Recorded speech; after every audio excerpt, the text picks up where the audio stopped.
Hello ಸ್ನೇಹಿತರೆಲ್ಲರೂ ಹೆಂಗದ್ರಿ? ನಾನಂತೂ ಭಾಳ ಚಲೋ ಮತ್ತು ಆರಾಮದ ನೋಡಿರಿ. Welcome back to home tips Kannada recipes YouTube ಚಾನಲ್ಗೆ.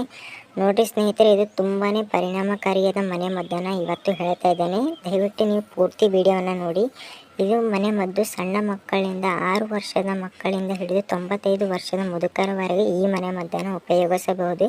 ಈ ಮನೆ ಮದ್ದು ಮಾಡಲು ಕೇವಲ ಒಂದು ಟೇಬಲ್ ಸ್ಪೂನಷ್ಟು ಬೆಲ್ಲ ಮತ್ತು 2 ಟೇಬಲ್ ಸ್ಪೂನಷ್ಟು ತುಪ್ಪ ಇದ್ದರೆ ಸಾಕು. ನೋಡಿ ಸ್ನೇಹಿತರೆ, ತುಂಬಾ ಉಪಯೋಗವಾಗಿ ಪರಿಣಾಮಕಾರಿಯಾಗಿ ಈ ಮನೆ ಮದ್ದು ನಿಮಗೆ ಕೆಲಸವನ್ನು ಮಾಡುತ್ತೆ.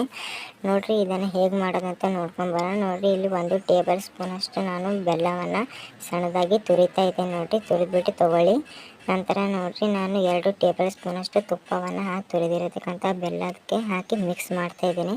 ನೀವು ಆದಷ್ಟು ಆರ್ಗ್ಯಾನಿಕ್ ಬೆಲ್ಲವನ್ನು ತೊಗೊಳ್ಳಿ. ಕಪ್ಪು ಬೆಲ್ಲ ಇದ್ದರೆ ಇನ್ನೂ ತುಂಬಾ ಒಳ್ಳೆಯದು. ನಾನು ಕಪ್ಪು ಬೆಲ್ಲ ಇಲ್ಲ, ಹಾಗಾಗಿ ನಾನು ವೈಟ್ ಬೆಲ್ಲವನ್ನು ತೊಗೋತಾ ಇದ್ದೇನೆ. ನಿಮ್ಮ ಮನೆಯಲ್ಲಿ ಕಪ್ಪು ಬೆಲ್ಲ ಸಿಗಿದ್ರೆ ತುಂಬಾ ಉಪಯುಕ್ತ, ಅದನ್ನು ಯೂಸ್ ಮಾಡ್ಬೋದು. ನೋಡಿರಿ, ನಾನು 2 ಟೇಬಲ್ ಸ್ಪೂನಷ್ಟು ತುಪ್ಪವನ್ನು ಹಾಕಿ ಸರಿಯಾಗಿ ಮಿಕ್ಸ್ ಮಾಡ್ತಾ ಇದ್ದೀನಿ.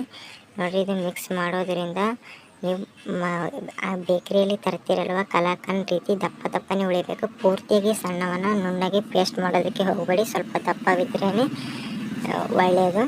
ನೋಡಿರಿ ಸ್ನೇಹಿತರೆ, ಚೆನ್ನಾಗಿ ಮಿಕ್ಸ್ ಮಾಡಿದ್ದೇನೆ. ನೋಡಿರಿ, ಮಿಕ್ಸ್ ಮಾಡಿಬಿಟ್ಟು ಇದನ್ನು 2 ನಿಮಿಷಗಳ ಕಾಲ ನೀವು ಹಾಗೆ ಇಡಬೇಕಾಗುತ್ತೆ ಸ್ನೇಹಿತರೆ.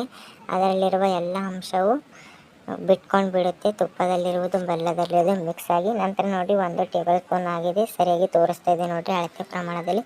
ನಾನು ತೊಗೊಂಡಿರ್ತಕ್ಕಂಥ ಮೆಸರ್ಮೆಂಟ್ ಇಲ್ಲಿ ಒಬ್ಬರಿಗೆ ಸರಿಯಾಗಿ ಆಗುತ್ತೆ. ಇದನ್ನು ನೀವು ಬೆಳಗ್ಗೆ ಮುಖವನ್ನು ತೊಳೆದ ತಕ್ಷಣ ತಿನ್ನಬೇಕಾಗುತ್ತೆ ಸ್ನೇಹಿತರೆ.